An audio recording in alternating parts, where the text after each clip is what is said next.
നമുക്ക് ഇത്രയുള്ള കൈവല്യം പഠിക്കുമ്പോൾ എന്തെങ്കിലും ചെയ്ത് നേടേണ്ടതല്ല എന്ന് ഉറപ്പിക്കുക. അതേ വേണ്ടു. കേവലഭാവം നേടേണ്ടതല്ല. കേവലഭാവം തൻ്റെ സഹജഭാവമാണ്.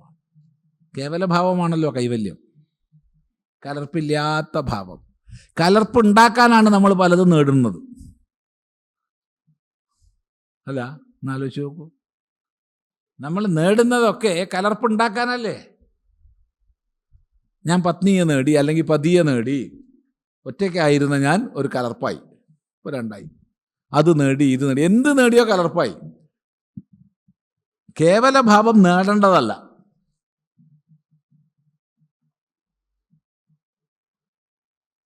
പിന്നെ കേവലഭാവം എന്താ? ത്യാഗേന. എൻ്റേതെന്ന് പറഞ്ഞ് എന്തിനെ വെച്ചിട്ടുണ്ടോ അതിനെ ന ഇതി എന്ന് നിഷേധിക്കുന്നതിലൂടെ, ത്യാഗത്തിലൂടെ മാത്രമേ ഏകേ ചിലർ ഇതൊരു സവിശേഷ ശബ്ദമാണ്. ഏകശബ്ദം ഒന്ന് എന്നുള്ള അർത്ഥത്തിലാണ്. ഒന്നിന് ബഹുവചനമുണ്ടോ? സാമാന്യമായിട്ട് ഒന്നിന് ബഹുവചനം ഇല്ല. സാമാന്യമായിട്ട് ഒന്നിന് ബഹുവചനം സാധ്യമല്ല. ഒന്നാണ് രണ്ട്, ഒന്നുമാണ് മൂന്ന്. അങ്ങനെ ഒന്നിൻ്റെ ബഹുവചനമല്ല. പല ഒന്നുകൾ ചേർന്നതാണ് രണ്ട്, പല ഒന്നുകൾ ചേർന്നതാണ് മൂന്ന്. എന്നാൽ സംസ്കൃതത്തിൽ സവിശേഷമായിട്ട് ഈ ഏകശബ്ദത്തിന് ദ്വിവചനവും ബഹുവചനവും ഒക്കെ ഉണ്ട്. അപ്പോൾ ബഹുവചനാണ് ഏകേ. എന്താ അർത്ഥം? പലർ, ചിലർ എന്നൊക്കെ അർത്ഥം. ഇവിടെ നമുക്ക് ചിലർ എന്നർത്ഥം എടുക്കാം.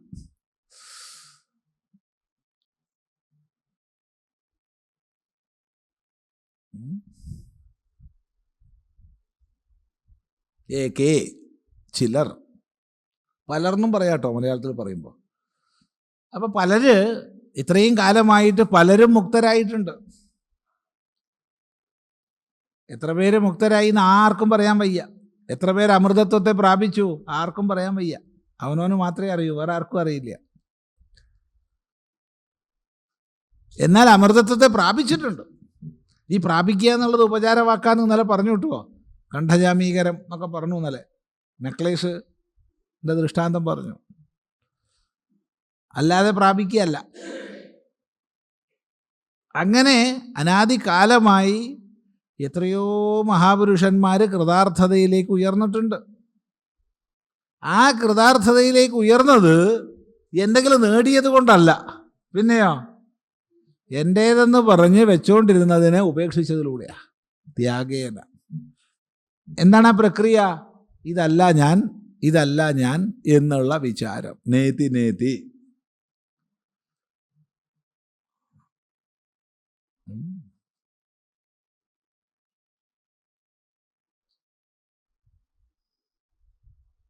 അതുകൊണ്ട് നേതി ത്യേതസ്മാത് ന പരഹ അസ്തി.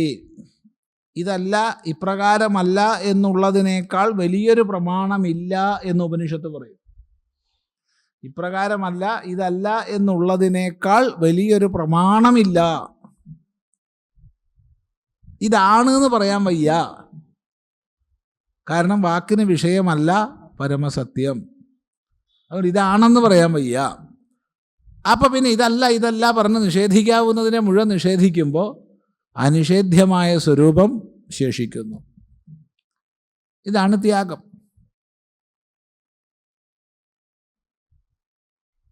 ഇനി ഈ ത്യാഗശബ്ദത്തിൽ നമ്മൾ ഇറങ്ങി വന്ന് പറഞ്ഞാൽ പലതുണ്ട് കേട്ടോ. കർമ്മത്യാഗം, ഏഷണാത്യാഗം, കാമ്യകർമ്മത്യാഗം എന്നൊക്കെ പറയാം. മമത്വത്യാഗം എന്നൊക്കെ പറയാം. അതൊക്കെ ഇറങ്ങി വന്ന് പറയുന്നതാണ്. ഉയർന്ന അർത്ഥത്തിൽ ഈ പറഞ്ഞ നേതി വിചാരത്തിലൂടെ താനല്ലാത്ത, താനാണെന്ന് ഇന്നലെ വരെ ധരിച്ചു വെച്ചതിനെയൊക്കെ ത്യജിക്കുന്നു. അത് കർമ്മമല്ല, അത് പ്രജ കൊണ്ട് സാധ്യമല്ല, അത് ധനം കൊണ്ടും സാധ്യമല്ല.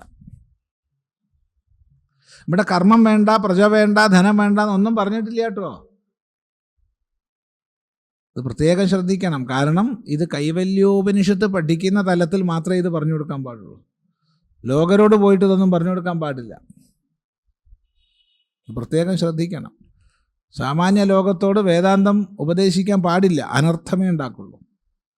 സാമാന്യ ലോകത്തോട് നല്ലപോലെ സമ്പാദിക്കാനും കുട്ടികൾ ധാരാളം ഉണ്ടാവണമെന്നും ഇല്ലേ, നല്ലോണം കർമ്മം ചെയ്യണമെന്നും ഒക്കെയാണ് പറയേണ്ടത്.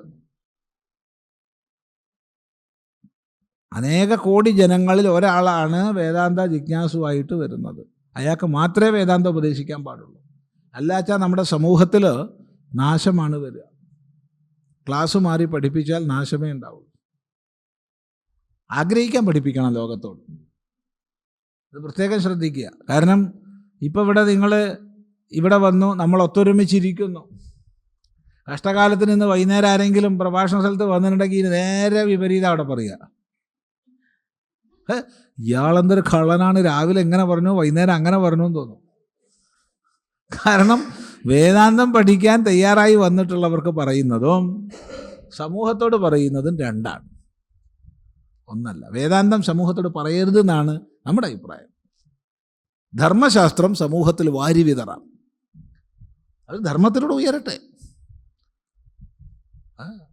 ഉയർന്ന് ധർമ്മം അപ്രസക്തമാകുന്ന ഒരു തലത്തിലേക്ക് എത്തുമ്പോൾ നമുക്ക് അവർക്ക് വേദാന്തം കൊടുക്കാം. അല്ലാണ്ട് വയ്യ. അത് ഈ രണ്ടും വ്യത്യസ്തമായിട്ട് മനസ്സിലാക്കണം. അല്ലാണ്ട് എല്ലായിടത്തും പോയിട്ട് എവിടെ പോയാലും ആത്മസ്വരൂപം ഞാൻ അഹം ബ്രഹ്മാസ്മി പറഞ്ഞാൽ ശരിയാവില്ല. അതിന് അങ്ങേയറ്റം യുക്തരായവർക്ക് മാത്രം.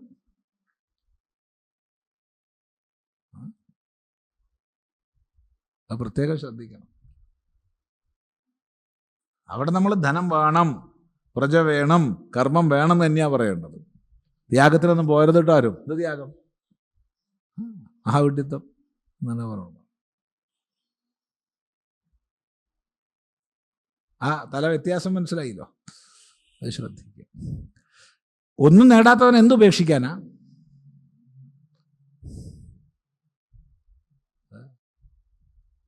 ഒരു മഹാത്മാവിൻ്റെ അടുത്ത്, അദ്ദേഹം സന്യാസിയാണ്, ഒരാൾ സന്യസിക്കാൻ വന്നു. ഞാൻ സന്യസിക്കാൻ വന്നിരിക്കുകയാണ്. അപ്പോൾ അദ്ദേഹം ചോദിച്ചു, നീ കോടിക്കണക്കിന് സമ്പാദിച്ചു വെച്ചിട്ടുണ്ടോ? ഇല്ല. ഒരുപാട് തീർത്ഥയാത്രകളും സൽക്കർമ്മങ്ങളും യാഗങ്ങളും യജ്ഞങ്ങളൊക്കെ നടത്തി ഒരുപാട് പുണ്യം സമ്പാദിച്ചിട്ടുണ്ടോ? ഇല്ല. 1-2 കല്യാണമൊക്കെ കഴിച്ച് കുറേ കുട്ടികൾ അതൊക്കെ ഉണ്ടോ? ഒന്നുമില്ല. ശരി, നിനക്ക് നല്ലതൊന്നുമില്ല, പോട്ടെ. നീ മോഷണം ചെയ്യുക, പിടിച്ചു പറിക്കുക, കൊലപാതകം ചെയ്യുക, അങ്ങനെയൊക്കെ ഉണ്ടോ? അതുമില്ല. പോട്ടെ. ഒരിക്കലും മോഷ്ടിച്ചിട്ടില്ലേ? ഇല്ല. മദ്യപാനം? ഇല്ല. എടാ, പിന്നെ നിനക്ക് എന്ത് സന്യസിക്കാനുള്ളത്? എന്തെങ്കിലും ഒന്ന് വേണ്ടേ? ഒന്നുകിൽ നല്ലത് വേണം, അല്ലെങ്കിൽ ചീത്ത വേണം. എന്തെങ്കിലും സമ്പാദ്യം ഉള്ളവനല്ലേ ഉപേക്ഷിക്കാൻ പറ്റൂ. ഇല്ലാത്തവൻ എന്ത് ഉപേക്ഷിക്കാനാ? പറയാ, ഇവൻ എന്താ ഉപേക്ഷിക്കാനുള്ളത്? നിർഗുണം, അല്ലാണ്ടെന്ത്? ഒന്നിനും കൊള്ളാത്തൊരു സാധനം. അവൻ നല്ലതിനും കൊള്ളില്ല, ചീത്തയ്ക്ക് ഒന്നുമില്ലെങ്കിലായിട്ട് തല്ലിന് കൊള്ളണ്ടേ? 4 തെറിയെങ്കിലും പറഞ്ഞ് 2 തല്ലുണ്ടാക്കിയ എന്തെങ്കിലും ഒന്ന് ഉപേക്ഷിക്കാൻ എന്തെങ്കിലും ഒന്ന് വേണ്ടേ? ഇതൊന്നുമില്ല. പറഞ്ഞ അർത്ഥം മനസ്സിലാക്കുക, തെറ്റിദ്ധരിക്കരുത്.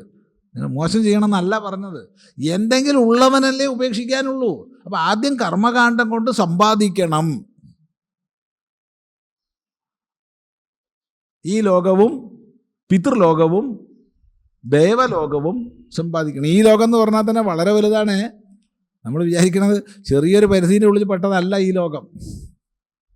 അത് ആനന്ദമീമാംസയിൽ തൈത്തിരീയോപനിഷത്തിൽ ഈ ലോകത്തിൻ്റെ പരിധി പറയുന്നുണ്ട്. ശ്രദ്ധിക്കുക. തൈത്തിരീയോപനിഷത്തിൽ ആനന്ദമീമാംസ എന്ന് പഠിച്ചാൽ മതി. അപ്പോൾ ബലിഷ്ഠനായ, ദൃഢിഷ്ഠനായ, സർവസമ്പന്നനായ, സർവലോകത്തിൻ്റെയും അധിപതിയായ, അപ്സരസുകളെപ്പോലെ അനേകം സുന്ദരികൾ കൂടെയുള്ള, അവരെല്ലാം ഭോഗിക്കാൻ അനേക ശേഷിയുള്ള, ദീർഘായുസ്സുള്ള, സർവസമ്പന്നതയുള്ള യുവാവ്. ഇതൊക്കെ കൂടി ഒക്കുവോ? ഇല്ല. ആ ദീർഘകാല ആയുസ്സും ഉണ്ട്. അപ്പോൾ അതാണ് മനുഷ്യാനന്ദം പറയണത്. അതാണ് ഈ ലോകം ജയിക്കുക പറഞ്ഞത്. അപ്പോൾ നമ്മളൊന്നും ഈ ലോകത്തിൻ്റെ കോടാനുകോടിയിലൊരംശം എത്തിയിട്ടില്ല. പക്ഷെ അത് മുഴുവൻ എത്തിയിട്ട് അപ്രസക്തമായി മനസ്സിലാക്കണം. മുഴുവൻ നേടിയിട്ട് അപ്രസക്തമായി മനസ്സിലാക്കണം. അത് കഴിഞ്ഞ് പിതൃലോകം നേടി, അതും അപ്രസക്തമായി. അതായത് ദേവലോകാധികാരം നേടി, അതും അപ്രസക്തമായി. അപ്പോഴാ ത്യാഗം വരുന്നത്. അല്ലാണ്ട് എന്ത് ത്യജിക്കാൻ?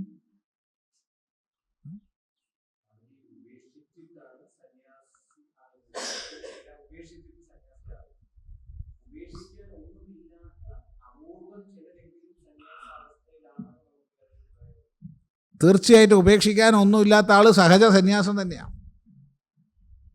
ഉയർന്ന അർത്ഥത്തിലാണേ പറയുന്നേ, ഉയർന്ന അർത്ഥത്തിലാണേ അയാൾ പാരമാർത്ഥിക സന്യാസത്തിലാണ്.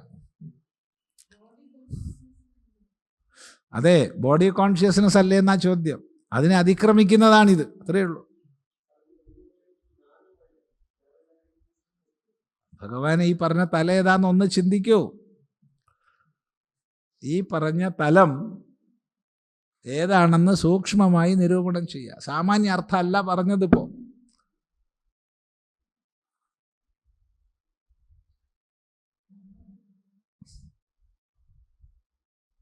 അപ്പോ എന്തിനെ ഞാൻ എന്ന് കൽപ്പിച്ചോ അത് മുഴുവൻ നേതിക്രമത്തിൽ അപ്രസക്തമാക്കുന്ന അല്ലെങ്കിൽ അപ്രസക്തമായി തീരുന്ന ആ ത്യാഗം, അതിന് താഴെയാ ബാക്കിയെല്ലാം വരിക. ബാക്കിയെല്ലാം അതിന് താഴെയാ വരിക. ഉപേക്ഷ തുടങ്ങിയതൊക്കെ അതിന് താഴെയാ വരിക. നീ അത്രയ്ക്ക് അങ്ങോട്ട് ചിന്തിക്കാൻ വയ്യാച്ച ഒരു കാര്യം ചെയ്തോളൂ, ഇങ്ങനെ എടുത്തോളൂ. ജ്ഞാനബലം കൊണ്ട് ഏഷണകളെ ഉപേക്ഷിക്കുന്നു, അല്ലെങ്കിൽ കാമ്യകർമ്മങ്ങളെ ഉപേക്ഷിക്കുന്നു എന്നെടുത്തോളൂ, വിരോധമില്ല. പക്ഷെ അതൊക്കെ അന്തർഭവിക്കും ഈ പറഞ്ഞ ഉന്നതമായ അർത്ഥത്തിൽ.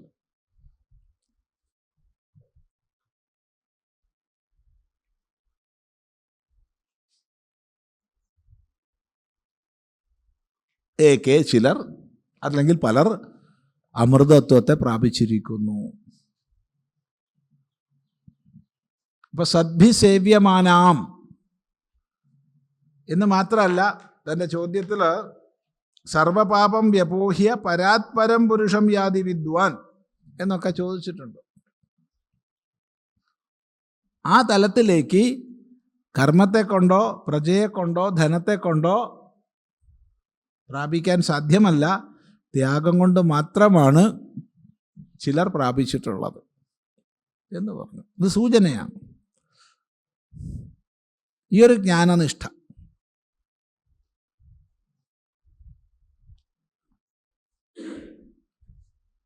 എന്താ? അത് എന്താണ് ആ പ്രാപ്തി?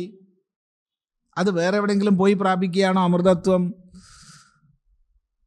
ചോദ്യം. അപ്പൊ പറഞ്ഞു, പരമമായതിനെ കൊണ്ട്,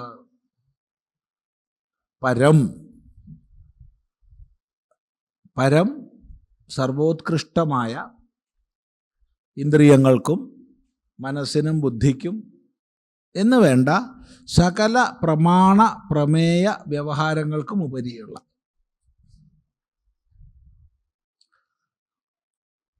യാതൊന്നിനെ വാക്കുകൊണ്ട് പറയാൻ വയ്യയോ, യാതൊന്ന് ഇന്ദ്രിയ അഗോചരമാണോ, ആ പരമമായ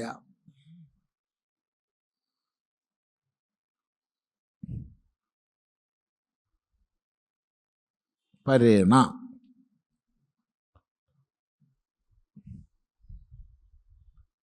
പരമായതിനെ കൊണ്ട് നാക്കം. നാക്കശബ്ദത്തിന് സാമാന്യമായി സ്വർഗം എന്നർത്ഥം. ഇവിടെ നമുക്ക് സ്വർഗം എന്നെടുത്താൽ പോരാ. നാക്കശബ്ദത്തിൻ്റെ നിരുക്തി ഓർമ്മിച്ചാൽ മതി. കം എന്ന് പറഞ്ഞാൽ സുഖമാണ്. സുഖത്തെ നിഷേധിക്കുമ്പോൾ ന കം, അകം, ന അകം, നാക്കം. രണ്ട് നിഷേധം ദൃഢീകരിക്കാൻ വേണ്ടിയിട്ടാണ്. ഇപ്പോൾ സുഖസ്വരൂപം, ആനന്ദസ്വരൂപം, നിരതിശയമായ താരതമ്യങ്ങൾക്കുപരിയുള്ള സുഖത്തിനാണ് ആനന്ദം എന്ന് നമ്മൾ പറയുന്നത്. ഈ ഒരു ആനന്ദം എങ്ങനെ? പരേണ, പരമായതിനാലുള്ള ആനന്ദം. അത് ഇന്ദ്രിയങ്ങൾക്ക് അതീതമാണ്.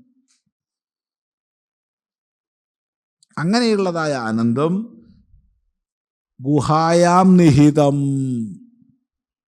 ഗുഹയ്ക്കുള്ളിൽ നിഹിതമാണ്. ഏതാണ് ഈ ഗുഹ? രഹസ്യസ്ഥാനത്തെ നമുക്ക് ഗുഹ എന്ന് പറയാം. രഹസ്യസ്ഥാനത്തെ ഗുഹ എന്ന് പറയാം. ഗുഹാശബ്ദം ഉപനിഷത്തുക്കളിൽ പ്രസിദ്ധമാണ്. തം ദുർദർശം ഗൂഢമനുപ്രവിഷ്ടം ഗുഹാഹിതം ഗഹ്വരേഷ്ഠം പുരാണം അധ്യാത്മയോഗാധിഗമേന ദേവം മത്വാ ധീരോ ഹർഷശോകൗ ജഹാതി എന്ന് സകല ശാസ്ത്രസാരത്തെ ഒരൊറ്റ മന്ത്രം കൊണ്ട് കഠോപനിഷത്തിൽ പറയുന്നുണ്ട്. അവിടെ ഗുഹാഹിതം, ഗഹ്വരേഷ്ഠം, ഗുഹയ്ക്കുള്ളിൽ നിലകൊള്ളുന്ന. ഏതാണ് ഈ ഗുഹ? ഇവിടെ വിദ്യാരണ്യസ്വാമികൾ തൻ്റെ പഞ്ചദശിയിൽ ഈ ഗുഹയെ നമുക്കൊന്ന് പരിചയപ്പെടുത്തി തരും.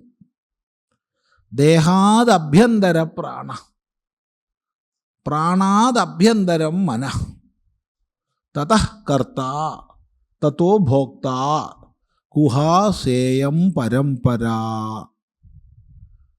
നമ്മളൊക്കെ ഞാൻ എന്ന് പറയുമ്പോൾ ആദ്യം നമുക്ക് വരുന്ന ഭാനം ഈ സ്ഥൂല ശരീരത്തിൻ്റെ ഭാനമാണ്. അപ്പോഴാണ് ആണ് പെണ്ണ്, കറുത്തിട്ട് വെളുത്തിട്ട് തടിച്ചിട്ട് മെലിഞ്ഞിട്ട് എന്നൊക്കെ വരണം. നാളുടെ പുത്രൻ പുത്രി അങ്ങനെയൊക്കെ പലതും വരും. അതെല്ലാം ഈ സ്ഥൂലദേഹത്തോട് ബന്ധപ്പെട്ടിട്ടാണ്. അല്പനിരൂപണം കൊണ്ട് തന്നെ ഇത് ഞാനല്ല, ഇത് എൻ്റെതാണെന്ന് അറിഞ്ഞു. പക്ഷെ ഞാൻ ആരെന്ന് അറിഞ്ഞില്ല. അപ്പം നമ്മൾ ഇതിനും അകത്തേക്ക് പോകുമ്പോഴാണ് പ്രാണമയ കോശത്തിലേക്ക് എത്തുന്നത്. ഇത് തന്നെ ഞാൻ വിചാരിച്ചു. പിന്നെ ഈ നിരൂപണം ചെയ്തപ്പോൾ ഇതും എൻ്റെതാണെന്ന് അറിഞ്ഞു. അപ്പം പിന്നെ അവിടുന്ന് ഉള്ളിലേക്ക് ഇറങ്ങി മനഃ, മനോമയ കോശത്തിലേക്ക് എത്തി.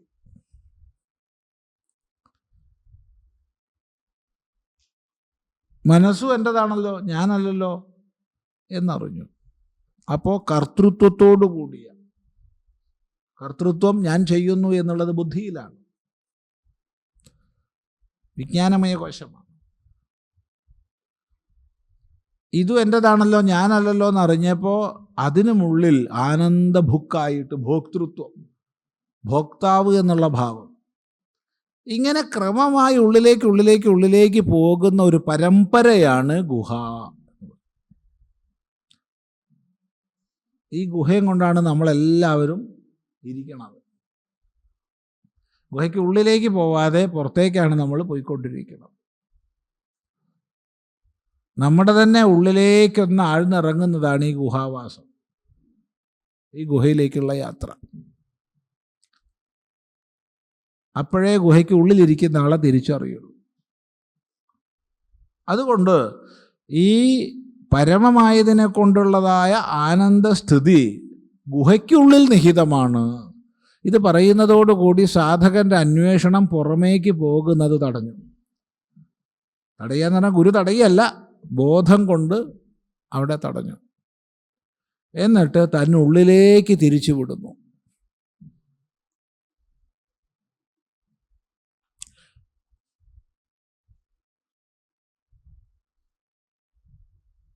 അപ്പോൾ അതികഠിനമായ അല്ലെങ്കിൽ സൂക്ഷ്മമായ അന്വേഷണത്തിലേക്ക് പ്രേരണ നൽകും വിധം ഗുരുനാഥൻ മറ്റൊരു സൂചന കൂടി കൊടുക്കുകയാണ്.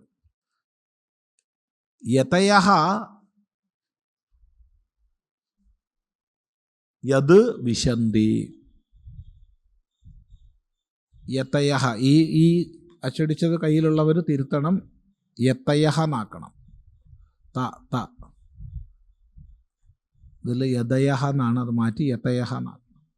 അപ്പം യത് യാതൊന്നിനെ യതയഃ, യതി, യതിമാർ. യതി എന്ന് പറഞ്ഞാൽ വാച്യാർത്ഥം സന്യാസി എന്നാണ്. പക്ഷേ അതിൻ്റെ താത്പര്യം മനസ്സിലാക്കുക. സമ്പൂർണമായി തൻ്റെ കരണങ്ങളെ, ഉപാധികളെ നിയന്ത്രിച്ചവനാരോ, യമം ചെയ്യുന്നവനാരോ, സംയമിക്കുന്നവനാരോ അവനാണ് യതി, യമശീലൻ, യതശീലൻ. ആർക്കധീനത്തിൽ ഇന്ദ്രിയ മനോബുദ്ധികളെല്ലാം നിൽക്കുന്നുവോ അയാൾ യതി. നമ്മൾ പൊതുവെ സ്വാമി എന്നൊക്കെ പറയാറുണ്ട്. സ്വാമി, യജമാനൻ എന്നർത്ഥം. എന്തിൻ്റെ യജമാനൻ? ഇന്ദ്രിയങ്ങളുടെ, മനസ്സിൻ്റെ, ബുദ്ധിയുടെ ആണ് യതി. പൂർണ്ണമായി തൻ്റെ നിയന്ത്രണത്തിൽ വെച്ചിരിക്കുന്നവൻ, ഇന്ദ്രിയ മനോബുദ്ധികളെ നിയന്ത്രിക്കുന്നവൻ, അഭ്യാസം ചെയ്യുന്നവൻ. എപ്പോ വിട്ടുമാറാൻ പോകുന്ന അപ്പ പിടിച്ചു കൊണ്ടുവരും. യഥോ നിശ്ചരതി മനശ്ചഞ്ചലമസ്ഥിരം തതസ്തോ നിയമ്യ ഇതാത്മന്യേവ വശം നയത് എന്ന ക്രമത്തിൽ ഇന്ദ്രിയ മനോബുദ്ധികളെ സംയമിക്കുന്നവനാരോ അവൻ യതി. അങ്ങനെയുള്ള യതീശ്വരന്മാർ വിശന്തി, പ്രാപിക്കുന്നു, പ്രവേശിക്കുന്നു. ഇത് വിഭ്രാജതേ, ഇത് അങ്ങേയറ്റം ഉള്ളിൽ പ്രകാശിക്കുന്നു കേട്ടോ. എവിടെ? ഗുഹായാം, ഗുഹയിൽ അങ്ങേയറ്റം പ്രകാശിക്കുന്നുണ്ട്.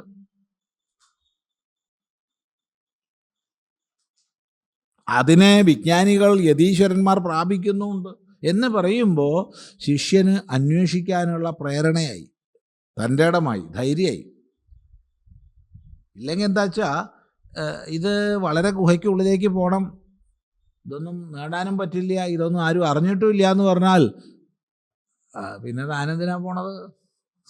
അപ്പോൾ ഇത് അങ്ങേയറ്റം പ്രകാശിക്കുന്നുണ്ടെന്ന് മാത്രമല്ല, വിദ്വാൻമാരായവർ, സംയമം ശീലിച്ചവർ ഇതിനെ പ്രാപിക്കുന്നു.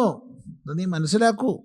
അതുകൊണ്ട് നീയും സംയമിയായി ഇന്ദ്രിയാന്തകരണങ്ങളെ വേണ്ടതുപോലെ നിയന്ത്രിച്ച് നിയമിച്ച് ഈ അകത്തേക്കുള്ള യാത്ര ആരംഭിക്കൂ. വലിയ യാത്രയാണ്. പുറത്തേക്ക് എത്ര വലിയ യാത്ര ഉണ്ടോ അത്ര തന്നെ അകത്തേക്ക് യാത്ര. പക്ഷെ സൂക്ഷ്മമാണ്.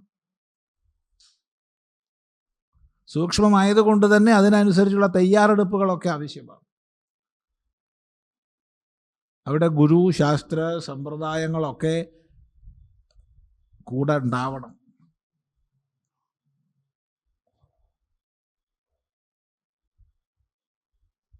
ഇപ്പം ബാഹ്യമായിരിക്കുന്ന യാത്രകളിൽ വലിയ ഗൈഡൊന്നും ഇല്ലെങ്കിലും വലിയ കുഴപ്പമൊന്നുമില്ല, നാലാളുടെ അന്വേഷിച്ചൊക്കെ പോവാം. ഇവിടെ സൂക്ഷ്മമായിരിക്കുന്ന അന്വേഷണം ഗുരു, ശാസ്ത്രത്തിൻ്റെ സഹായമില്ലാതെ വയ്യ. അതുകൊണ്ട് ഭഗവാൻ ഭാഷ്യകാരൻ ശങ്കരാചാര്യസ്വാമികൾ നമുക്ക് മുന്നറിയിപ്പ് തരുന്നുണ്ട്. ശാസ്ത്രജ്ഞ അപി ബ്രഹ്മാന്വേഷണം സ്വാതന്ത്ര്യേണ ന കുര്യാത്. ശാസ്ത്രജ്ഞനാണെങ്കിലും ബ്രഹ്മാന്വേഷണം സ്വാതന്ത്ര്യത്തോടു കൂടി ചെയ്യരുത്.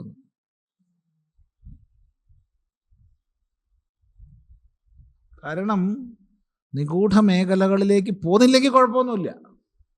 ഇപ്പോൾ പുറമേ ഉപനിഷത്തിൻ്റെ ഒക്കെ പുറത്തുകൂടെ അങ്ങനെ സഞ്ചരിച്ചാൽ മതിച്ചാൽ ഒരു കുഴപ്പമില്ല.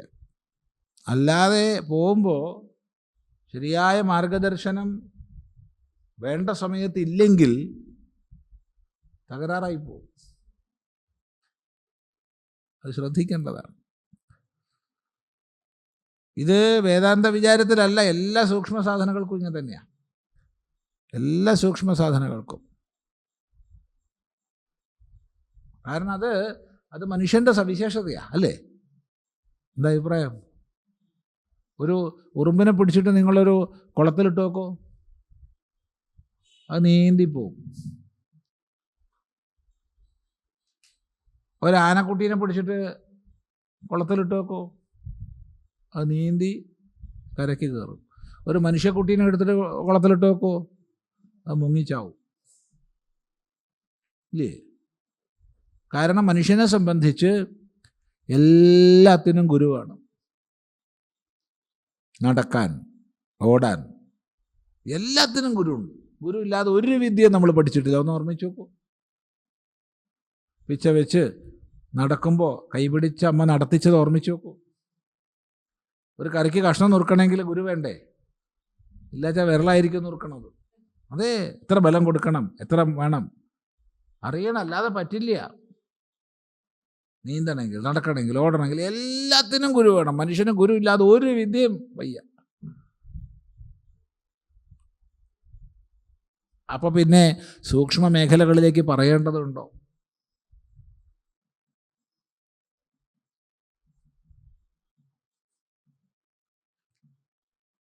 അതുകൊണ്ട് ഒന്ന് നീ മനസ്സിലാക്കുക, ഈ പരമാത്മാവിൻ്റെതായ അല്ലെങ്കിൽ പരമമായ ഇന്ദ്രിയ മനോബുദ്ധികൾക്കെല്ലാം ഉപരിയുള്ളതായ ആ ആനന്ദഭാവം ഗുഹയ്ക്കുള്ളിൽ പ്രശോഭിക്കുന്നു. എന്നാൽ അത് നിഹിതമാണ്. ആ മറയ്ക്കപ്പെട്ട ആവരണങ്ങളെ നീക്കുമ്പോഴാണ് പ്രശോഭിക്കുന്നു എന്ന് മനസ്സിലാവുന്നത്.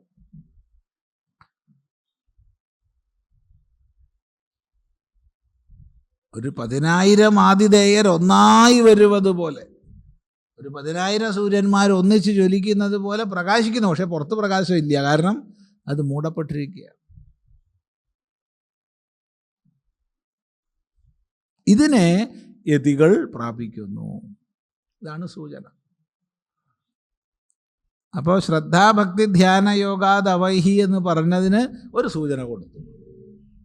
ആ സൂചന ഇതാണ്: ലൗകികമായി വസ്തുപ്രാപ്തിക്ക് നീ സാധാരണ സ്വീകരിക്കുന്ന ഉപായങ്ങളൊന്നും ഇവിടെ വിലപ്പോവില്ല.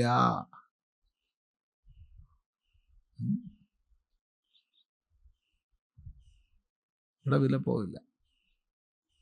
അത് ഉപനിഷത്തുക്കളിൽ എത്രയോ ചരിതങ്ങളുണ്ട്, എത്രയോ ചരിതങ്ങൾ.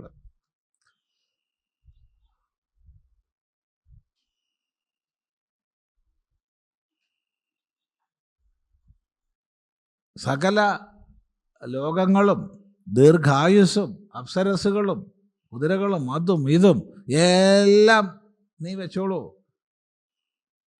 എന്ന് യമൻ പറഞ്ഞപ്പോൾ വിവേകശാലിയായ നചികേതസ് പറഞ്ഞു, ഇതൊക്കെ അങ്ങേക്കാനെ ഇരിക്കട്ടെ, ഇതൊന്നും എനിക്ക് വേണ്ട. കാരണം ഇതിനെ കൊണ്ടൊന്നും ആത്മബോധമില്ല.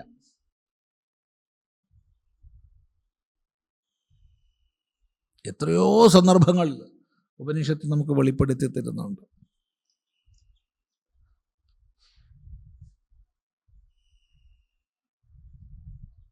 ഏറ്റവും സാമാന്യമായി നമ്മൾ അറിയാൻ എന്തെല്ലാം ഉപാധികളെ സ്വീകരിക്കുമോ അതിനെയൊക്കെ നിഷേധിക്കുന്നുണ്ട് ശ്രുതി. ന തത്ര ചക്ഷുർഗച്ഛതി ന വാഗ്ഗച്ഛതി നോ മനോ ന വിദ്മോ ന വിജാനീമോ യഥൈതദനുശിഷ്യാത്. അപ്പോൾ സാധാരണ അറിയാൻ വേണ്ടി നമ്മൾക്ക് എന്തൊക്കെയാണുള്ളത്? ജ്ഞാനേന്ദ്രിയങ്ങളുണ്ട്, കർമ്മേന്ദ്രിയങ്ങളുണ്ട്, മനസ്സുണ്ട്, ബുദ്ധിയുണ്ട്. ഒന്നും പോയില്ല അവിടെ. അപ്പോൾ എല്ലാ പ്രതീക്ഷയും പോയപ്പോൾ എന്നാൽ പിന്നെ ഗുരുനാഥൻ ഉപദേശിക്കുകയായിരിക്കും എന്ന് വിചാരിച്ചപ്പോഴാണ് പറഞ്ഞത് നമുക്കിത് എങ്ങനെയാണെന്ന് പറഞ്ഞു തരാൻ അറിയില്ല. അപ്പോഴോ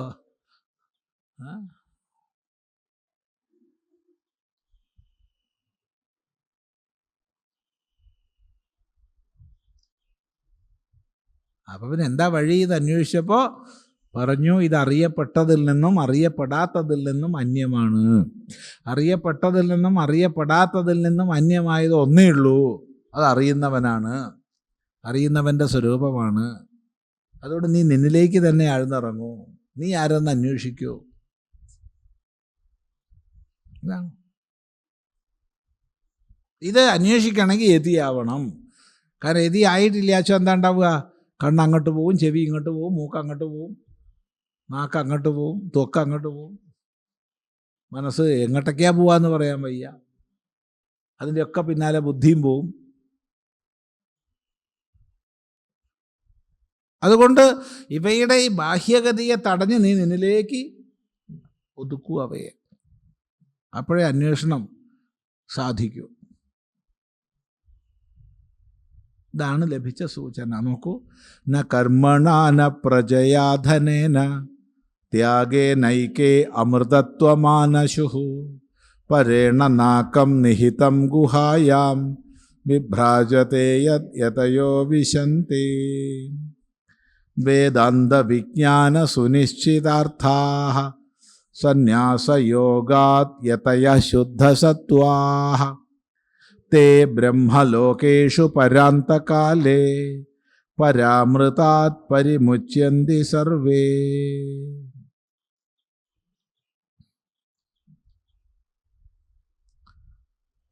അല്പം കഴിഞ്ഞ് നമുക്ക് തുടരാം.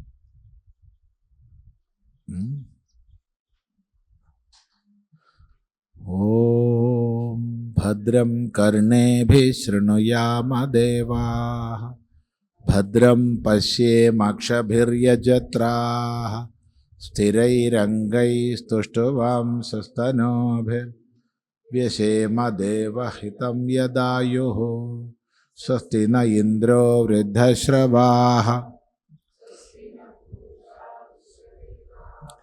സ്വസ്തി നസ്താർക്ഷ്യോ അരിഷ്ടനേമി സ്വസ്തി നോ ബൃഹസ്പതിർദധാതു.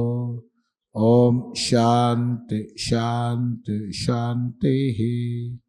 ഓം സഹനാ ഭവതു സഹനൗ ഭുനക്തു സഹ വീര്യം കരവാവഹൈ തേജസ്വിനാവധീതമസ്തു മാ വിദ്വിഷാവഹൈ. ഓം ശാന്തി ശാന്തി ശാന്തി. ഓം